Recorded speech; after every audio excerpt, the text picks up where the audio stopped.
ಹುಕ್ಕೇರಿ ಮಠದ ಯಾತ್ರಾ ಮಹೋತ್ಸವದ ಈ ಪವಿತ್ರ ಸಮಾರಂಭದಲ್ಲಿ ವೇದಿಕೆಯ ಮೇಲಿರುವ ಎಲ್ಲ ಪೂಜ್ಯರ ಶ್ರೀಚರಣಗಳಿಗೆ ನಮಸ್ಕರಿಸಿ,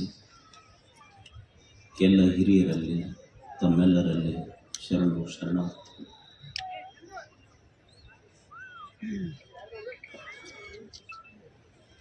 ಯುರೋಪಿನ ಒಬ್ಬ ಚಿಂತಕ, ಅವನ ಹೆಸರು ಜಾನ್ ರಸ್ಕಿನ್. ಜಾನ್ ರಸ್ಕಿನ್ನ ಒಂದು ಸಂಶೋಧನೆ, ಅವನೊಂದು ಪ್ರಶ್ನೆ ಮಾಡ್ತಾನೆ, ಯಾವುದು ಸಂಪತ್ತು?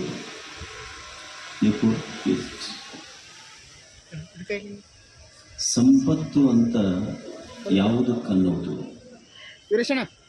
ಒಬ್ಬ ಸಾಮಾನ್ಯ ವ್ಯಕ್ತಿಯ ಚಿಂತನೆಗೂ ಒಬ್ಬ ಸಂತ ದಾರ್ಶನಿಕನ ಚಿಂತನೆಗೂ ಬಹಳ ವ್ಯತ್ಯಾಸ ಇರ್ತದೆ. ಒಬ್ಬ ಸಾಮಾನ್ಯನ ದೃಷ್ಟಿಕೋನ, ಒಬ್ಬ ರಿಸೌಂಡ್ ಮಾಡಿದ್ರೆ ಸೌಂಡ್ ಇವತ್ತಿಗೆ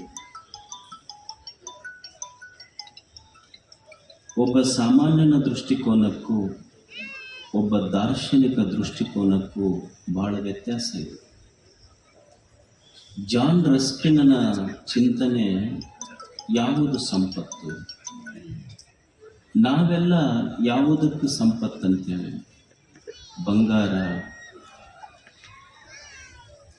ಬಂಗಾರ, ಬೆಳ್ಳಿ, ಅಧಿಕಾರ, ಇದು ಸಂಪತ್ತು.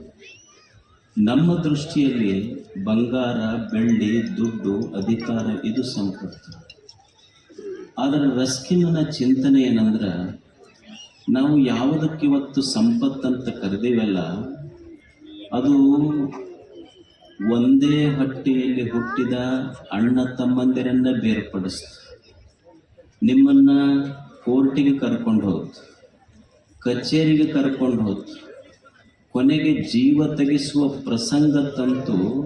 ನಿಮಗೆ ಆಪತ್ತು ತಂದಿದ್ದ ಸಂಪತ್ತು ಹೆಂಗಾಗ್ತೈತಿ ಅಂತ ಚಿಂತನೆ ಆಗುತ್ತೆ. ಸಂಪತ್ತು ಯಾವುದು ಕನ್ನಬೇಕು ಅಂದ್ರೆ, ಯಾವುದು ಇರುವುದರಿಂದ ನಾವು ಈ ಜಗತ್ತನ್ನು ಅನುಭವಿಸ್ತೀವಲ್ಲ, ಅದು ಸಂಪತ್ತು. ಬಂಗಾರ ಇರದೇ ಇದ್ರೂ ಸಹಿತ ನಾವು ಬದುಕಬಹುದು, ಬೆಳ್ಳಿ ಇರದೇ ಇದ್ರೂ ಸಹಿತ ಬದುಕಬಹುದು, ದುಡ್ಡು ಇರದೇ ಇದ್ರೂ ಸಹಿತ ಬದುಕಬಹುದು, ಅಧಿಕಾರ ಇರದೇ ಇದ್ರೂ ಬದುಕಬಹುದು. ಆದ್ರೆ ಜೀವನವೇ ಇರದೇ ಇದ್ರೆ ಇವ್ಯಾವು ಅನುಭವಿಸ್ಲಿಕ್ಕೆ ಆಗೋದಿಲ್ಲ. There is no wealth but life. There is no wealth but life. ಸಂಪತ್ತು ನಿಜವಾದ ಸಂಪತ್ತಲ್ಲ, ಈ ಸಂಪತ್ತನ್ನು ಅನುಭವಿಸುವ ಜೀವನವೇ ನಿಜವಾದ ಸಂಪತ್ತು. ಜೀವನನ ಇರದೇ ಇದ್ರ ಬಂಗಾರ ಎಲ್ಲಿ ಹಾಕೋರು? ನೀವು ಯಾವುದಕ್ಕೆ ಹಾಕೋರು? ಈ ಬದುಕಿನ ಬೆಲೆ ಗೊತ್ತಿರಬೇಕಲ್ಲ ಮನುಷ್ಯ. ಬದುಕಿನ ಬೆಲೆ ತಿಳಿದು ಬದುಕಿದ್ರೆ ಈ ಬದುಕಿಗೊಂದು ಬೆಲೆ ಬರ್ತದೆ. ಈಗ ನಮ್ಮಲ್ಲಿ ಆಕಳ ಕೊಟ್ಟಿಗೆಯೊಳಗ ಆಕಳ ಕೆಚ್ಚಲು ಕೂಂಡಿ ಹತ್ತಿರ್ತಿದ್ದ ನೋಡ್ರಿ. ನಮಗೆಲ್ಲ ಒಕ್ಕಲ್ತನ ಮಾಡೋರಿಗೆ ಅನುಭವ ಇರ್ತದೆ.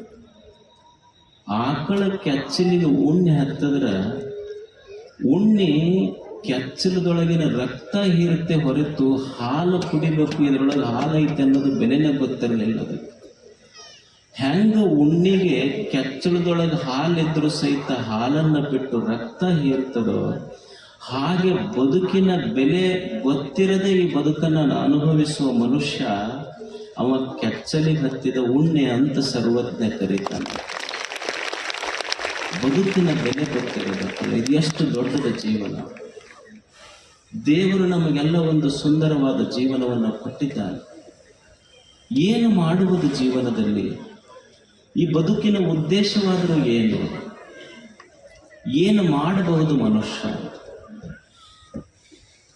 ಏನು ಈ ಜಗತ್ತಿಗೆ ಬಂದು ಹಿಮಾಲಯಗಳನ್ನು ನಿರ್ಮಿಸಬಲ್ಲನೆ, ಗಂಗೆ ತುಂಗೆ ಕಾವೇರಿಗಳನ್ನು ನಿರ್ಮಿಸಬಲ್ಲನೆ, ಭೂಮಿಯನ್ನು ನಿರ್ಮಿಸಬಲ್ಲನೆ, ಸೂರ್ಯ ಚಂದ್ರರನ್ನು ನಿರ್ಮಿಸಬಲ್ಲನೆ, ಮನುಷ್ಯ ಏನು ಮಾಡಬಲ್ಲ?